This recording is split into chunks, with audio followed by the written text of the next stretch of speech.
conocida, como nos contaba hace poquito, Petrópolis, en la ciudad de Pedro. La ciudad de Pedro. En la ciudad de Pedro, en Petrópolis, en el estado de Río de Janeiro. Y ella está junto con Thomas Grimberg, hijo de ambos, de Flavio Cadenas Grimberg y de Miguel Grimberg, son los principales motores de la asociación Mutantia, que sigue la herencia de la obra, de la visión de Miguel Grimberg. Miguel Grimberg, argentino, fue un filósofo, ecologista, divulgador cultural, periodista, que alentó muchos proyectos de la llamada contracultura, de la poesía norteamericana y la internacional, de la generación Beat. Trató con muchos de los principales referentes de la generación Beat, de distintos movimientos de los años 60, 70, y fundó muchas revistas, muchos movimientos culturales, y dio unas bases muy inspiradas al rock argentino. Alentó la obra de Spinetta y de tantos otros. También tuvo vínculo con Miguel Abuelo. De hecho, hace unos años que yo estuve, se hizo un evento llamado Mariposas de Madera, organizado por Grimberg, por otros, en homenaje fundamental a Miguel Abuelo, por la canción Mariposas de Madera, y tocaron un montón de artistas famosos. Bueno, Miguel Grimberg falleció a principios del 2022. Eso, el 3 de marzo, 4 de marzo. 4 de marzo. Yo no pude estar porque estaba en el norte del país. Lo conocí a Miguel Grimberg en persona en el año 2018. Antes había leído cosas de él, y también ese mismo día que lo conocí a Miguel, también la conocí a Flavia, que fue en un espacio cultural llamado El Blanco, en Palermo. No sé si te acuerdas que eran unos conversatorios que presentaban Adrián y Semadeni. Sí, sí. Bueno, hace unos días me reuní en la casa de Flavia con ella, con el hijo, o uno de los hijos del matrimonio, y estábamos hablando de la continuidad de la asociación Mutantia, de la visión de Grimberg, y sentía que había mucha conexión con lo que nos interpelaba hoy. Esta idea de esas personas tan especiales, que no se trata acá de que desde mi lugar como coordinador o lo que fuese hay que estar de acuerdo en que tal o cual fue un profeta o no fue un profeta. Lo dejamos más para el plano de la experiencia y sensibilidad de cada uno, o si Giordano Bruno fue o no fue un profeta y demás. Lo fundamental es el impacto que tiene en cada uno tal o cual persona y qué cosas moviliza. Y en el caso de Grimberg, a mucha gente movilizó, y lo que hablamos el otro día con ella, con Thomas Grimberg, sentí que merecía ser compartido. Entonces, Flavia, muchas gracias por venir, por querer compartir con nosotros. Y primero me gustaría que contaras un poquito más de quién sos vos y cuándo conociste a Miguel Grimberg y qué pasó ahí, el flechazo, lo que fuese. Esa es una historia muy hermosa. Miguel y yo tenemos 20 años de diferencia de edad.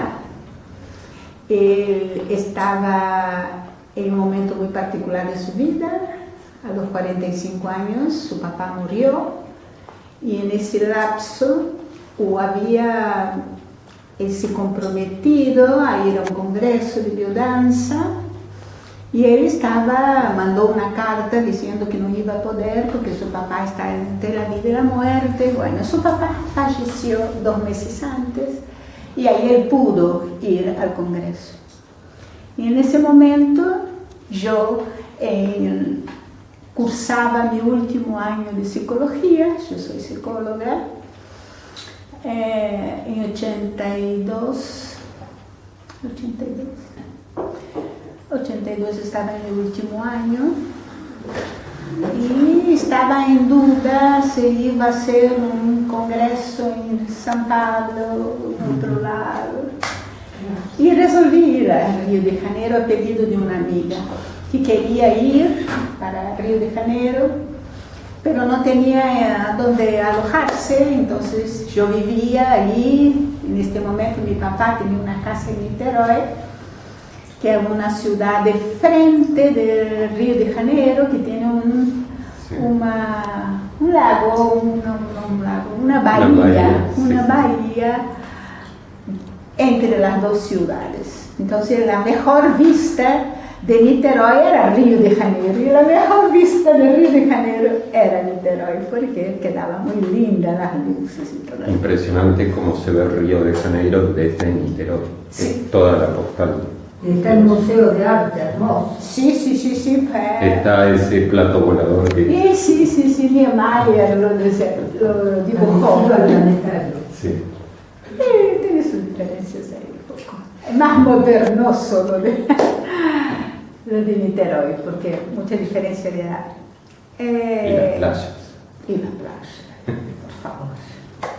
Bueno, entonces nosotros dos tomamos una intempestiva decisión de estar en el mismo congreso. Entonces, ese día yo quería hacer psicología infantil, pero que desistí después, pero fui a hacer una clase de biodanza para niños que la mujer de Rolando Toro, en este momento es Cecilia, invitó a Miguel. Entonces estábamos en una clase de biodanza para niños, entonces uno se giraba por el piso y bailaba y todo para allá y para acá. Y yo cuando vi a Miguel, falei, wow, es él. Y él parece que me vio entrando en el congreso y también tuvo ahí sus sensaciones al respecto mío, pero fuimos a tener el primer contacto en la clase de biodanza para niños. Y ahí él sacó 1000 fotografías mías. Ahí deitada en el piso, bailando, no sé qué. Y yo noté que él sacó porque el flash, y yo era el único que tenía una máquina fotográfica, ¿no? Ahí yo digo, wow, me vio. Y ahí intenté hablar con él en la salida, esperé, tal, Pero vos tenías una referencia de quién era él. Había visto su palestra y me pareció fantástico, lindo, charmoso. ¿Qué te puedo decir? Toda mi biología reaccionó a él. Claro, es así, el fogazo. Y después, el otro día, encontré una clase de biodanza. Pero todavía ahí tampoco pudimos trocar palabras. Pero al final del último día, y eso fue muy importante,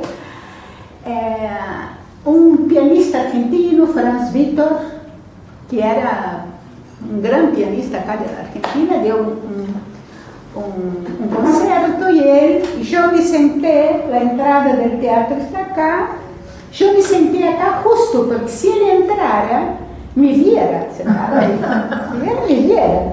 Entonces, yo sentó 3 lugarcitos más adelante y yo clavé la vista en él, en la espalda, y el amigo que miraba para atrás para ver qué pasaba, dijo, esa mujer está mirando para ti, Miguel. Salió de allá, vino sentar atrás de mí acá y dice que mi sonrisa era linda, que no sé qué, casi despachando.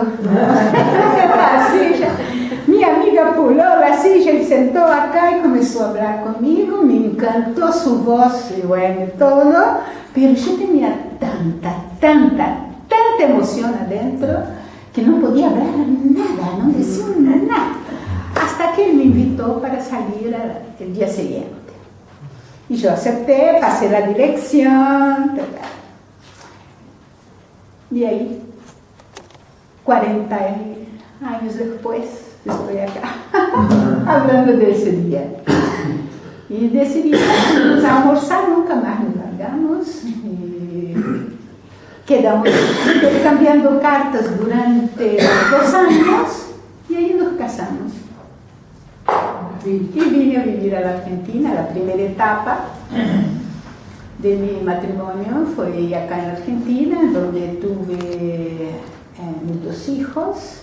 Y después volví a Brasil, más o menos 7 años después. Claro, con la crisis de los 7 años también junto. Y ahí me fui y viví 17 años con él viajando.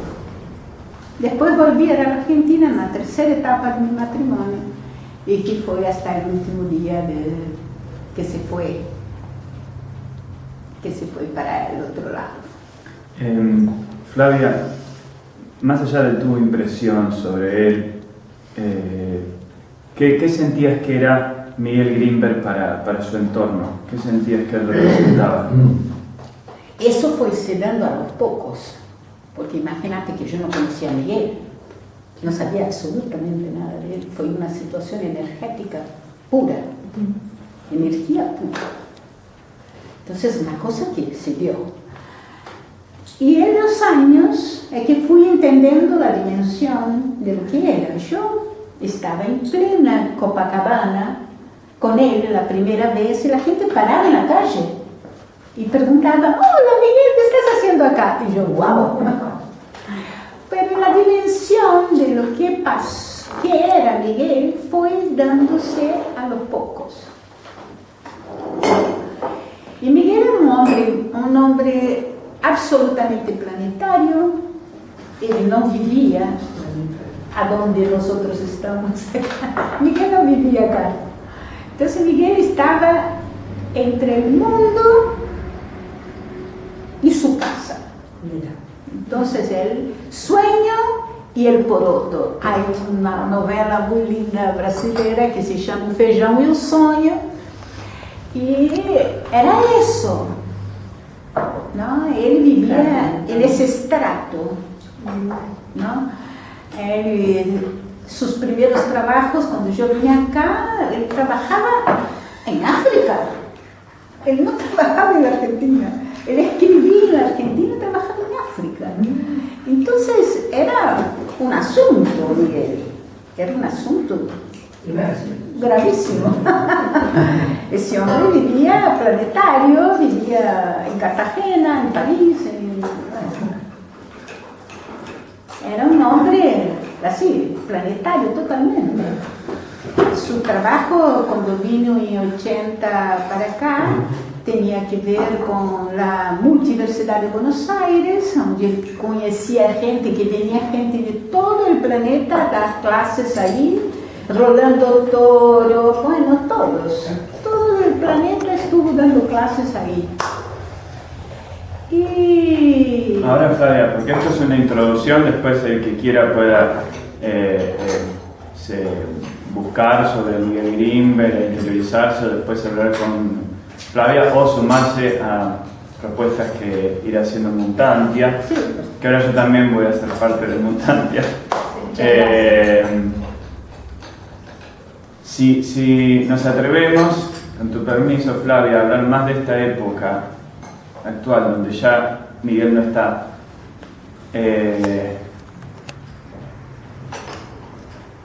¿qué sentís que ha pasado con la obra, la figura de Miguel y su entorno desde que él no está?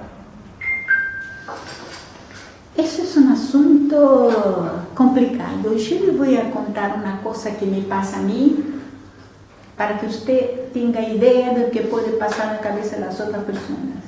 ¿Sí? Cuando uno vive muchas horas, muchos años, mucho tiempo, todas las noches, con una persona, existen hasta textos de la neurociencia hablando de la fusión de las mentes, ¿no? Hoy en día nosotros sabemos que cuando uno trabaja constantemente con un grupo de trabajo, las mentes como que se encuentran en un estado de comunicación vibracional. No es más una cuestión de solo intereses comunes. Traspasa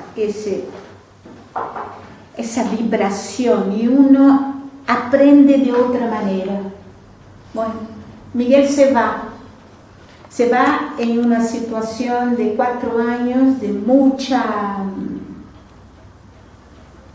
movimiento biológico, ¿no? Con mucha pérdida de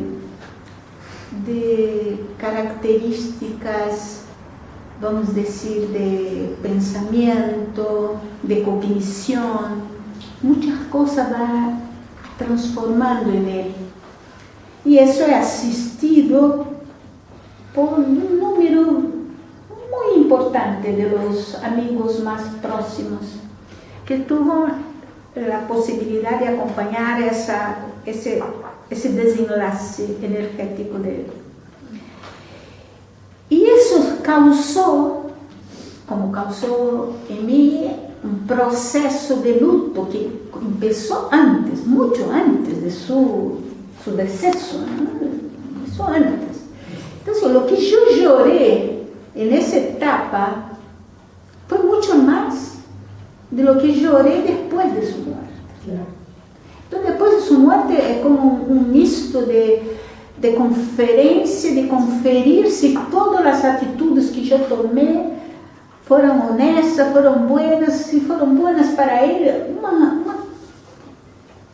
una búsqueda de cualquier cosa que me pudiera decir, hiciste mal, hiciste bien, una garantía de que todo lo que pasé era real, era bien, estaba bien el proceso.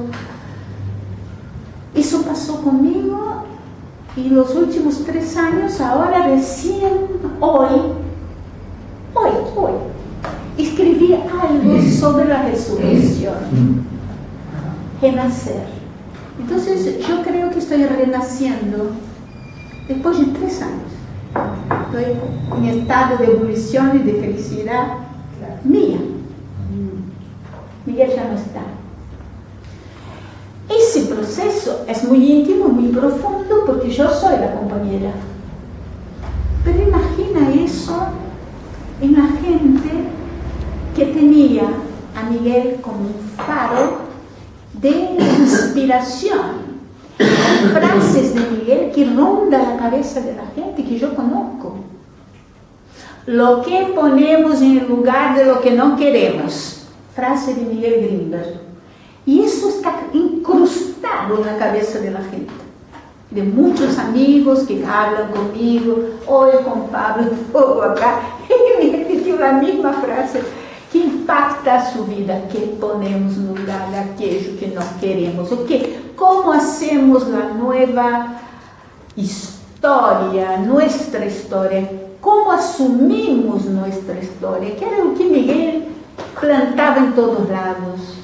¿Qué queremos hacer de nuestra vida para que sea espectacular? Es eso. ¿Qué hacemos que nuestra vida sea una obra de arte?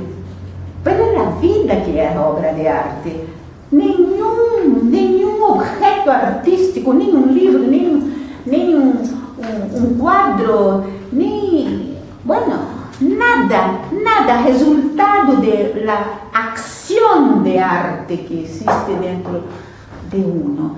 Él vivió el proceso de arte y que se resume parcamente sinceridad de su proceso artístico y el producto es mínimo diante del movimiento interno artístico que sufriste para parir este libro. Es eso que interesa.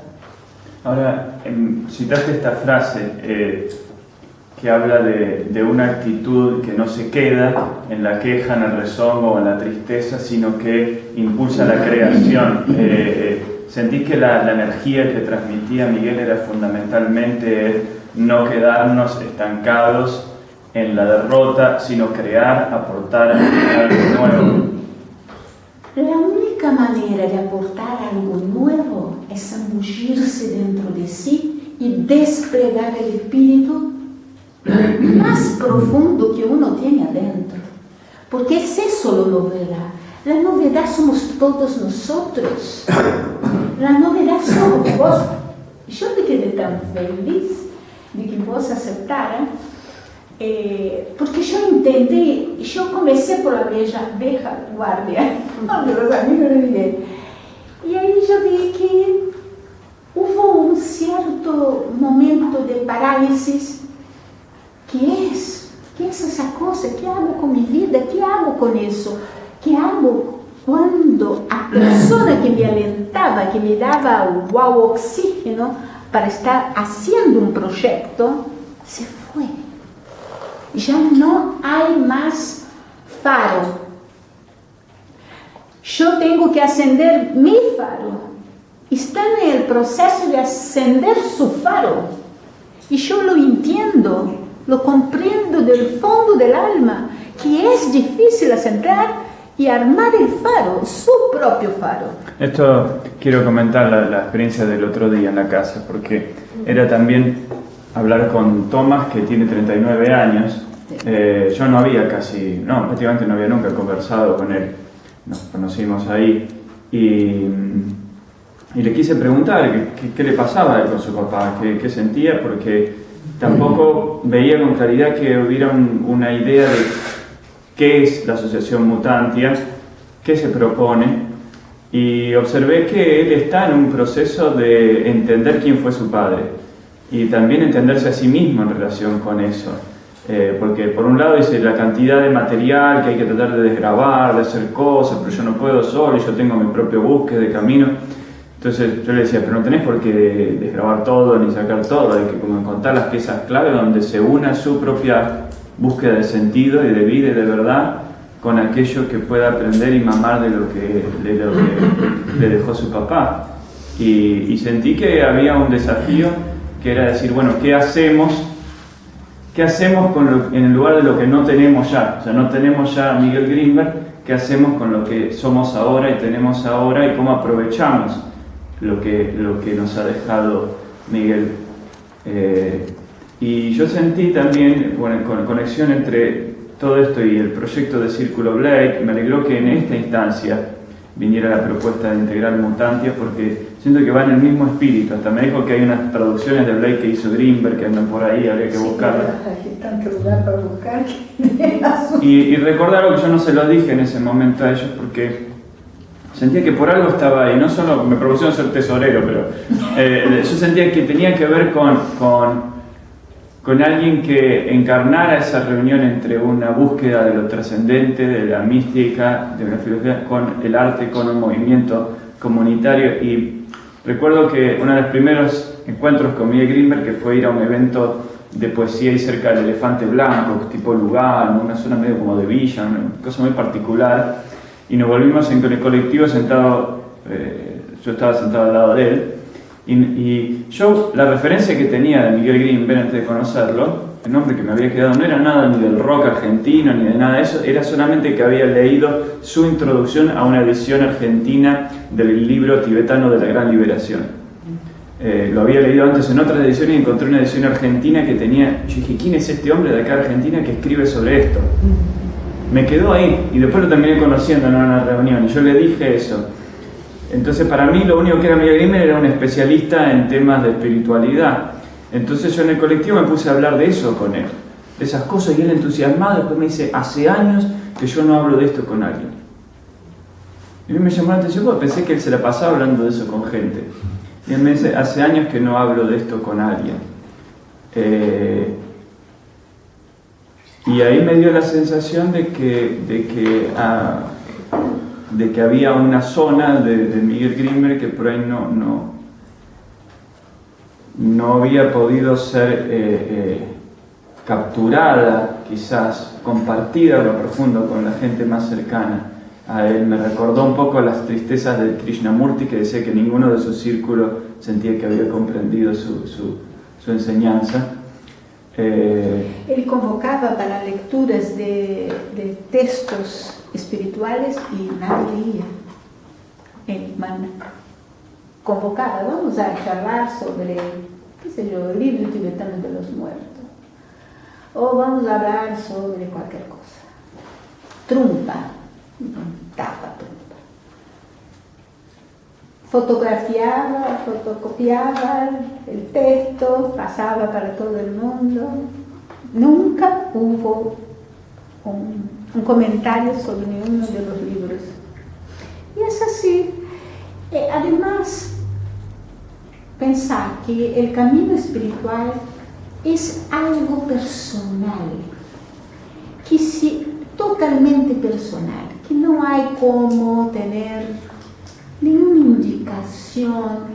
Cuando vos agarrás el hilo vamos a pensar un poquito en Jung, y pensar en el inconsciente colectivo, imaginar que existe un espacio a donde la energía, sin nombre, sin ninguna forma todavía dada, pero que cada uno de nosotros tenemos un código de conexión con ese espacio más amplificado que emana de la humanidad y del universo. Bueno, esa cosa que está ahí, que unos llaman de Dios, otros llaman de lo que quieran, pero ese es proceso energético que nosotros, cada uno de nosotros, tenemos un código especial para conectarse con nuestra vibración, nuestro conocimiento, que no tiene resonancia todavía en la memoria y que va pum, pum, pum, pum, pum, pum, pum, pum, pum, pum, pum, estalla y vuelve. Y nosotros, con nuestra conciencia humana, con nuestra proyección humana, con nuestra singularidad, lo decodificamos como queremos, como podemos tal vez. Entonces ahí se encuentra esa subjetividad, ese encuentro de conocimiento, protoconocimiento, que podemos llamar de espiritual o de intuitivo, y nosotros tenemos esa parte del universo, esa parte que nosotros conseguimos decodificar. ¿Entiendes lo que quiero decir? Entonces, no es ese camino, se puede hacer de millones de formas diferentes, pero esa comunicación es la fundamentalmente, como si podemos usar la palabra espiritual, podemos decir que es un camino que nosotros encontramos solitos, no hay cómo, no hay, porque es individual totalmente, y nosotros encontramos la manera de tener esa comunicación. Por eso para mí este espacio de discusión y hablar lo espiritual, no para quedarnos trabados con si estoy de acuerdo o no estoy de acuerdo con lo que cree sea mi papá o esto o lo otro, no, pero no, yo no coincido que la Trinidad, o no coincido con esto, y demás. Descubrir como si fuesen poemas la belleza creativa que sale de la experiencia y la visión profunda de cada uno. Yo escribí de mi papá este libro, y acá procurando plasmar algo que se fue formando y que es real en su plano, en su mundo. Entonces, yo una vez le pregunté a Grimmer, porque veía que él publicaba cosas de un calendario, algo con Osho. Sí. Entonces, a mí me interesaba mucho la obra, me fue inspiración en su momento la obra de Osho, y le pregunté qué veía él, y me llamó la atención lo que él destacó de Osho, la originalidad. Era muy original en su manera de los planteos. Entonces no me habló de que de la doctrina ni nada. O sea, dio una respuesta que sería propia para un artista, no para lo que uno pensaría de un filósofo o de un místico. Y en ese sentido la valoración de lo creativo, de lo original, de la búsqueda y de lo que uno puede compartir e impulsar en el otro, que puede ser como ahora escribir estas cosas, siento que Grinberg es un pilar de lo que tenemos más o menos cerca, para tomar, como tantas otras personas que podemos rescatar, más antiguas, como Claudio conectó con Giordano Bruno y demás, o como podemos conectar con, bueno, esta es una fecha especial, con Jesús mismo, para hacer un camino de descubrimiento cada uno de nosotros y a su vez como grupo. Claro. Compartir las reflexiones. Eso es fundamental, nosotros no vivimos solos, ¿no? Somos un grupo humano y ya con una miradita es la sensación que siento, la calidad de la gente, las miradas, y es eso. No precisa ni haber muchas palabras, solo uno siente, ¿no? Uno siente. Con 42 años de trabajo, vamos así, teórico, trabajando en muchas dimensiones, yo veo que estoy solo empezando. Estoy solo empezando mi trabajo. Muchas gracias.